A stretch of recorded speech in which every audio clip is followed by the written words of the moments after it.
Hello there and welcome. Today, I thought we'd do something a little bit different. It has been now 2 months since F1 Manager released, so I'm going to give my kind of review on the new features, what they have delivered and failed to deliver on, and basically make a little bit of a review of the game. I was planning to do this a month ago, but then 1.6 got announced and it was supposed to have a bunch of fixes, so I delayed it. But now that I've had 2 months, that is plenty of time, and let's go ahead and review F1 Manager with a focus on the new features that they add in this year's game. And yeah, let's see how I find this. This is going to be highly subjective, however, keep that in mind, so you are free to disagree. If you do, or feel like I'm making a terrible point, feel free to yell at me in the comments. That is perfectly okay. So yeah, let's start with the newest big feature, if you will, create a team. And honestly, create a team feature is pretty amazing. Basically, it allows you to either set up your own scenario or pick from one of the pre-made scenarios that the F1 Manager team has kind of set up for you to get easily started. But basically, you can choose your own team name. In this case, we are just going to have a look at the feature and kind of do a little bit of review on it. So we're just going to stick with Frontier Racing. But you can make it anything you want, which is great. Next up, you can have a starting budget ranging from 40 million to a measly 2, and you can also mess around with facilities and car performance in order to create the challenge that you want. Car performance at the highest level is not the best car on the grid, but it's basically top 2, top 3. And the lowest car performance is worst car on the grid, straightforward. So it is a pretty good range of performance, which is decent. In terms of staff, you can pick any driver, any staff members you want to put together your dream team, which is amazing. It's a lot of freedom. You can pick any powertrain you want from the for that in the game. And after that, you can do a bit of branding. Basically, you can pick your team colors and then you can set up car liveries. In this case, they have some presets for you. You can also make your own as you see fit. You can make some pretty nice things here. More creative minds can probably make better things. And you can do the same for the driver suit and for your logo. So all in all, the create a team feature is basically everything that we asked for. I dare say it would be nice to have a little bit more options for color patterns or logos for the car, but that's just nitpicking at this point. The create a team feature, I'd say, is a 10 out of 10 addition. Next up, I want to talk a little bit about mentality, which is another one of those big new features that they announced for this game.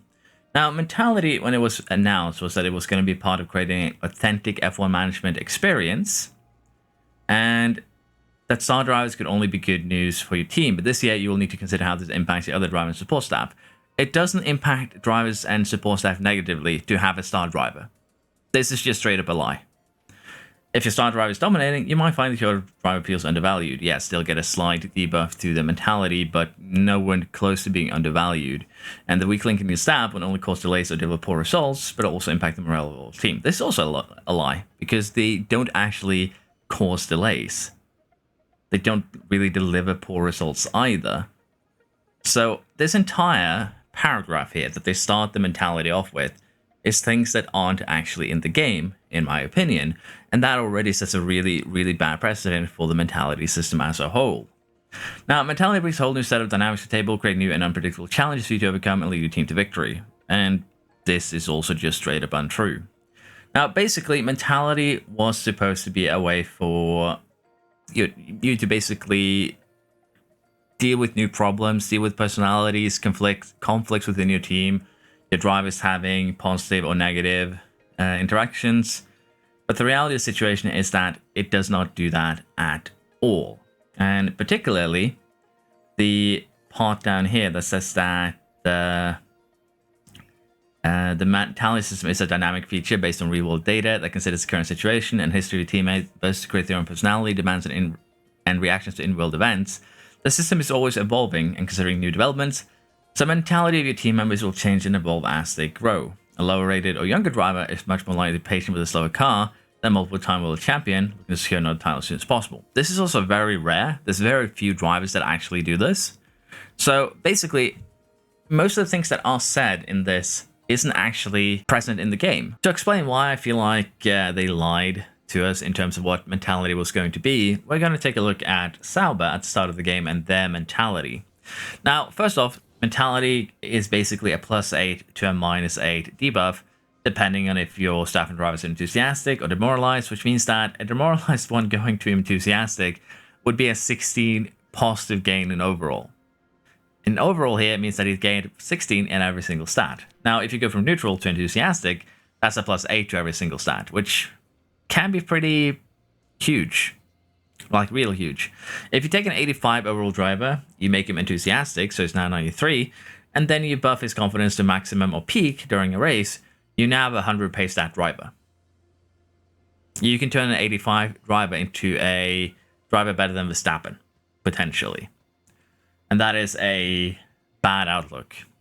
Now, if they'd kept just one of the systems, it would have made more sense. But currently, you have two compounding systems that make your drivers into absolute monsters if you know how to game these systems. And it's incredibly easy. It's not even gaming the system. It's just doing what the system wants you to do. So currently, it did say initially that, every staff driver has kind of their own personality. And the reality of the situation is that there are very, very few drivers and very, very few staff members that actually have differing demands from each other. Now, Sinelli and Channing are actually two examples of, less demanding staff. Sander is an example of more demanding staff. And then we have, like, Benici here, who's also actually the same as Sander, but not as unhappy because I believe he's paid a little bit better. Now, for Sander here, as you can see, he's getting a lot of demoralizing debuffs. And here's the problem. Sander is the third worst staff member looking at overall. As you can see, he is 79, others are 80 and 83. And if we check the engineers here, they aren't anything amazing, but even the drivers are better than him. So if we split our staff into 7 members, he's the third worst, and he's the angriest among them. Now, if we take a look at why he's unhappy, this becomes evidence of why I think this mentality system is more of a checklist than anything that is fluid and evolving over the course of a season. Like they said, it doesn't really evolve. It's just that you're checking off more boxes, making them happier, and having less to deal with as a result. Now, car performance is self-explanatory. We have the worst car on the grid, so I guess you can be a little bit unhappy. But the fact that everyone is super unhappy about having the worst car on the grid, except for that man, is kind of interesting to me. Bottas is actually less angry than the sporting director about that. Again, he's also an example. But generally, everyone is very upset about having the worst car on the grid with drivers that, in this case, show probably shouldn't be as upset about it. Now, the way also that I'm seeing that mentality is a bit of a problem is because you can actually, as I mentioned, game the system. Now, currently, improving other staff and drivers is actually incredibly easy. And the reason for that is a lot of the staff members are on outgoing 1-year contracts at the start of the game. And there's no limitations on who you can actually poach. So as long as you can afford to buy out, you can, starting from 2025 season, basically kidnap 2 Rebel members and a Ferrari member. And then this other staff is never a problem again. Similarly, you can get drivers like Sainz or other high-rated drivers that are outgoing contracts like Alonso and solve the driver negative malice. Facilities is also incredibly easy game because they don't care about what the facility is. They only care about the total level of your facilities, which means that if I were to upgrade my memorabilia room, tour center, and helipad, 3 very cheap and quick to build buildings, they would be just as happy as if I invested into a maximum level design center, factory, and suspension simulator, which would be way more time consuming and also way more costly. So again, system is very shallow. It is a checklist. And that is a bit of a problem when they promote it as a system that would challenge the player, keep things fresh, interesting. It would evolve over the course of a season, and you would be facing new challenges. Similarly, it told you that, maybe it's not a good idea to bring in the star because it'll create problems within the team. I've yet to see that happen. It just does not happen. Bringing in any staff or any member that has a higher overall than the current ones is exclusively a good thing, with the small exception that race engineers are going to need some time to build up their affinity. It is always going to be a good thing to bring in higher rated staff and to some degree higher rated drivers if you can get them for cheap. And with the contract systems as it is right now, that is also very, very easy. And a good example of this is showing you exactly how much the mentality can improve from the start of season with Sauber to the end of the first year. Now, at the end of the first year, we did replace Science, or rather, we replaced Show with Science. And that's the result here now. Every single staff member is enthusiastic. We can take a look at why that is by, say, taking a look at Science here. He's not happy with the car or the other staff, but he's happy with how we've done performance-wise. The facilities is no longer a huge debuff. And if we take a look at our angriest staff member, he is now happy with everything but the other staff members. And again, he is among the worst of our staff members. So that doesn't make much sense now, does it? Now, with that said, the mentality system has a lot of shortcomings. It can probably be built on going into the future. But at the same time, I do feel like it was a system that promised more than it delivered. It promised way more than it delivered. And this might just be me being very, very salty and upset about this fact. Like, I'm not going to hide it. The mentality system seemed to promise so much. Personalities, which we've been asking for a couple of years now, I don't see them. There's no real difference in how they approach the mentality system and getting that +8 overall buff, which is really all the mentality system is. And the second problem with that mentality system buff is the fact that, as mentioned, Red Bull, McLaren, Ferrari, a lot of these teams already start with enthusiastic or positive mentality, which gives their drivers more stats, while the bottom teams start with debuffs. They're already behind, and now they're even more behind, and the teams ahead are already ahead. So why not put them even further ahead? And that creates a big divide between the midfield and the top teams, and even the back markers, and that's not a good thing. You basically artificially stretch the grid even more than it was, which is not a good thing, and was kind of showcased in the release of the game by some of the teams being 3 to 4 laps down in the first race. But yeah, mentality, I don't like that. I don't like the current system. I feel like it's boring, uninspired, and basically just a checklist that you sort out over the course of your first season. And once you've actually sorted that out, you can basically stick with enthusiastic mentality for the rest of your playthrough. Like, sort out mentality by building facilities, by poaching staff in your first season, and your mentality is going to stay enthusiastic for as long as you want. You have to actively go in and destroy it. The current mentality system, I would give a 3 or a 4 out of 10. Not anything good, but let me know what you think. Again, it's just a huge disappointment for me, which is also why I'm spending so much time on it, because it has potential, but it's just not being tapped. And again, it did not live up to, in my eyes, what they said it would be. The new sponsor system is another thing that was added in the CS game, and with it, you basically put together a sponsor package at the start of a season. In my case here, I have 3 different options. They're also represented by stars, seeing how good they are. And your sponsorships are spread into 3 different categories. Up front, you get this for doing nothing. Engagement, you have to take some debuffs in order to get this money, some which can be pretty bad. And race day, basically perform as well as you can, and you'll be given this money over the course of the season. Generally, upfront is amazing, race day is amazing, engagement can be a little bit annoying to get, but generally it is a good system. It basically removes a lot of the debuffs that we had in 22 and 23 for just being a particular team, and now you can actually choose your debuffs and your secondary sponsors, putting together a package that you can accept on your own, and that is actually a really, really good system. Now, depending on how your playstyle, you might prefer to have more upfront, you might prefer to have more race day. In my case, I definitely prefer more upfront rather than engagement.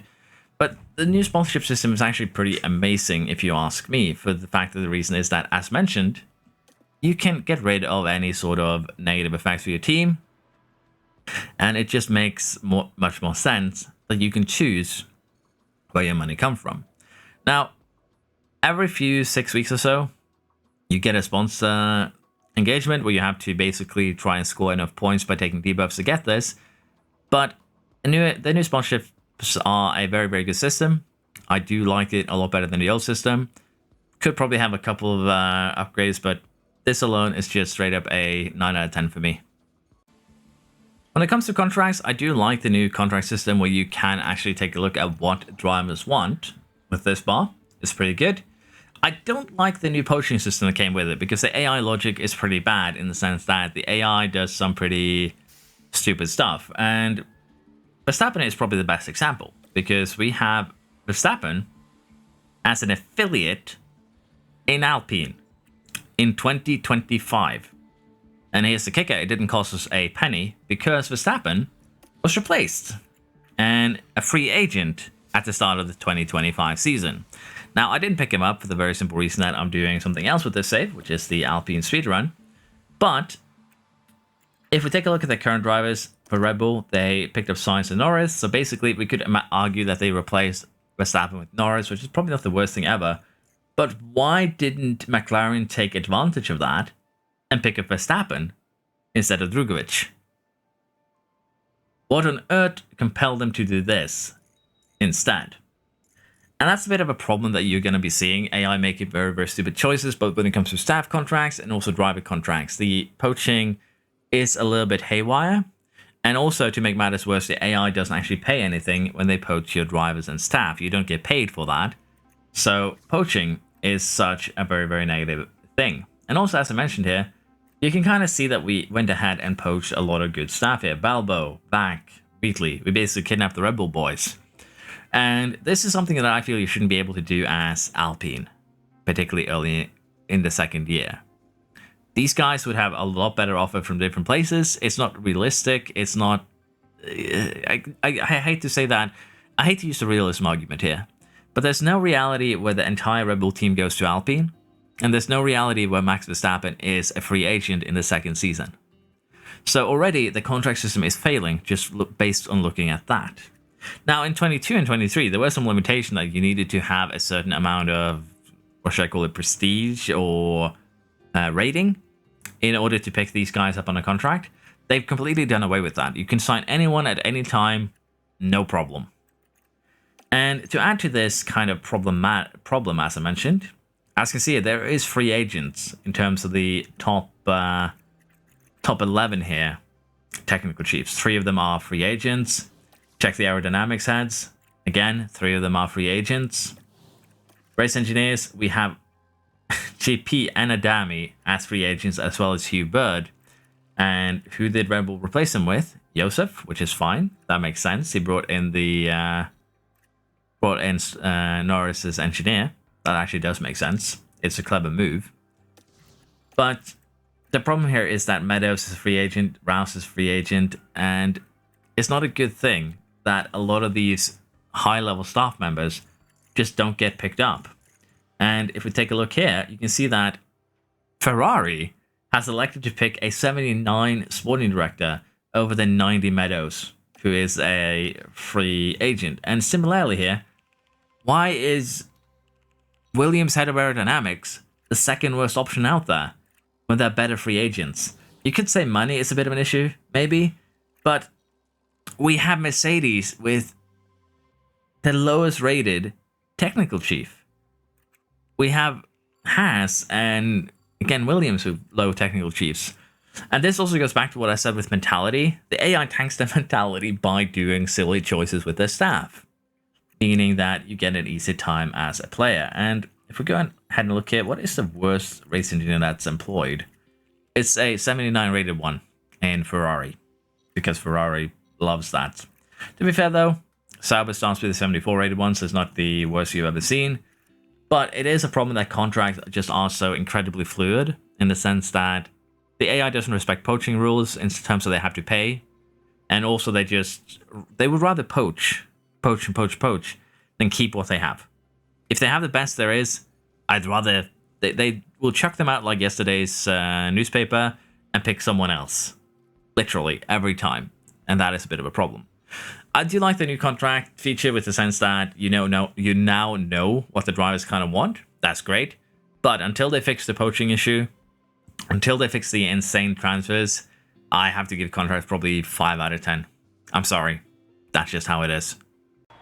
One of the new additional features for race weekends is the helicopter cam, so you can see exactly how slow they go through the first corner.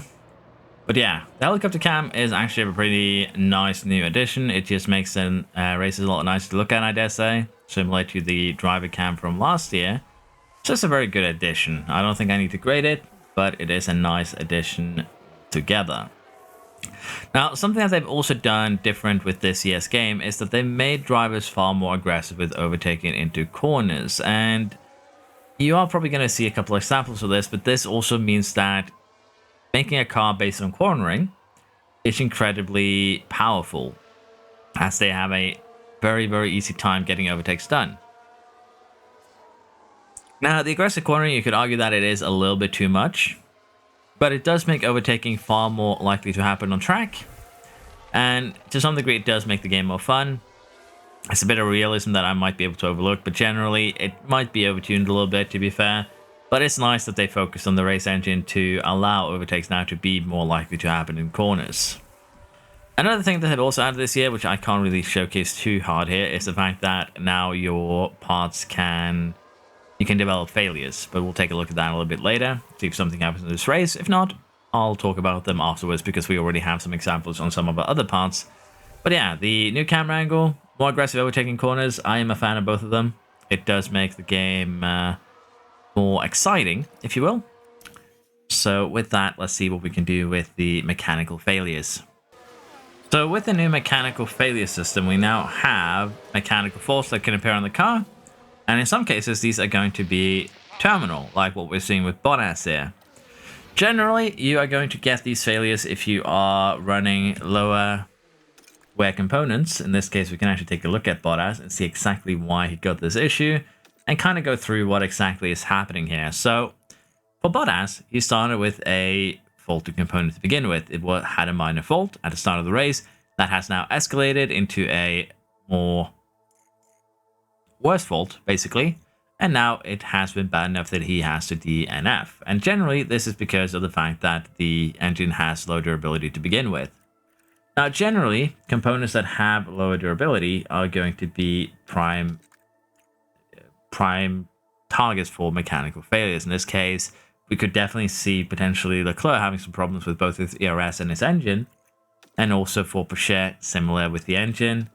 But generally here, the way that this works is that any component that is yellow or above, or any component that is run at a higher temp than what it's supposed to, is going to have a higher risk at developing these faults. And while some of them might be benign and can be fixed, some of them are actually race destroying. And if we take a look at Norris here, he has actually developed a fault himself on his ERS, and it has been maintained, and it's probably going to stay there until the end of the race. And again, it is a good system. It is the random faults that we have requested for so long, and it does work really, really good. When the game first came out, the faults could happen on even a 100% part, which was probably a little bit overkill. But now, generally, you're going to have to hit a part down to yellow or overheat your engine in order to get faults. And if we take a look at the powertrain here and the powertrain temperature, as you can see, if you run the powertrain too hot, you will increase the wear rate of your powertrain car parts, and it will also increase the risk. Right now, we have a very low risk of fault, which is because we run pretty high condition equipment. But generally, the new system where parts can develop faults and issues is a pretty good one in my eyes. It does what we asked. I would give it probably an 8 out of 10, maybe a 9 out of 10. But yeah, all in all, the changes to the race where the drivers are more aggressive in the corners makes it far more interesting to watch, far more interesting to play. And also generally, I am kind of happy with the race improvements. The drivers are quick enough to recover from incidents.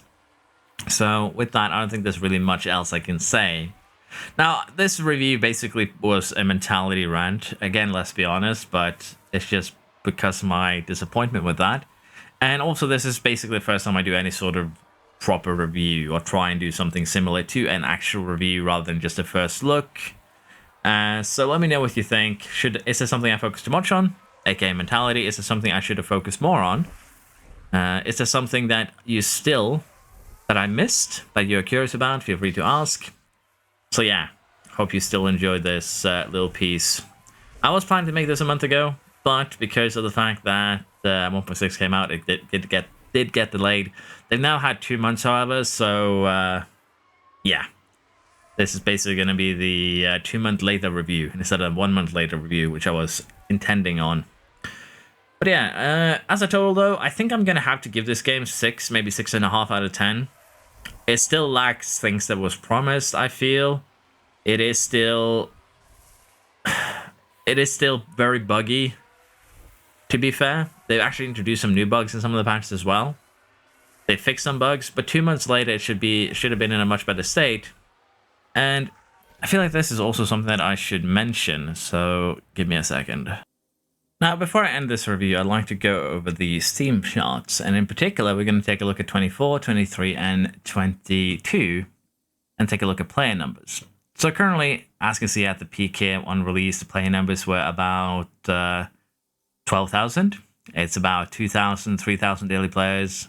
Well, 2,500, let's be honest, daily players currently. But if we compare that to the other two games, the 23 had a max player count of 6429, and F1 Manager 22 had a max player count of 25,500. And one of the biggest reasons that I hear about F1 Manager is that we need to show leniency because they don't have the amount of resource that they need to actually develop the game properly. Now, there is a reason for that. It's not a dev's fault necessarily. I don't condone any harassment or complaining of the devs. It's definitely management that is the main culprit here. But when they released 22, they had a game that had 25,000 players on release, but the game had several issues, and before a couple of months had passed, they decided that, oh, we are going to try, and straight up just abandon support. They lost a lot of players just by making that post, and you kind of see that already by just comparing it to the 23 numbers. And as you can see, it is recovering right now somewhat. We had twice the numbers of 23, but I think that they're doing the same mistake that they did with 22, where they release something that isn't necessarily ready, that hasn't been given the amount of dev time it needs, and as a result, you are going to be losing potential sales, you're going to be getting a bunch of bad rep, and that is why I think this series looks like it's going to fail. Let's be honest, it looks like it is going to fail. It had a brilliant start here. Let's be honest, if the game had come out with, not every tire operating the same, basically you can have a hard tire work the same way as a soft tire in terms of performance. When 22 came out, among some of the issues that shouldn't be in an F1 management game, if they had just been given a little bit more time to iron those issues out, put a few more dev hours in, well, not even a few, quite a few more dev hours in, I'm pretty sure that this game could have kept this following. Let's be honest, it could have kept this following, but because of the issues and, of course, the silly statement, I'll see if I can find it. So, for those of you who might not know, F1 Manager tried to say that they were going to cut support basically a couple of months after the game was released with 22. And this definitely did not work out very well in terms of being how it was received. People hated it for good reason. You don't just say that we're going to be cutting support from a game after 2 months when it has a whole slew of issues. And I feel like we are kind of getting the same situation that 22 had with 24, but they're just not going to say that they're cutting support. I am hoping for a 1.8 8 patch. Let's be honest, I am. But the game has had issues so far, and a lot of the things they wanted to redesign would have been great if they got it done. But F Frontier is struggling with finances. It is struggling with management, I dare say, more so than the devs. But they had a potential golden goose in 22. They didn't manage to convert. 25,000 people turned into just 6,000 people the following year. They lost 75% of their player base over the course of a year because of how they handled it. And I'd hate to see the same here. It's not really part of the review, this last part, but I might go in on that in a different video. But maybe we'll call that how F1 Manager failed, something like that. But we'll see. Anyways, hope this video was a little bit informative. Again, I don't know how good this video is going to be. It's my first time doing something like this. Maybe I am bad at it. Maybe it's decent. Let me know what you think. Thank you for watching. Hope you enjoy. Like, subscribe if you haven't. Helps me out. And I'll see you next time. Bye-bye.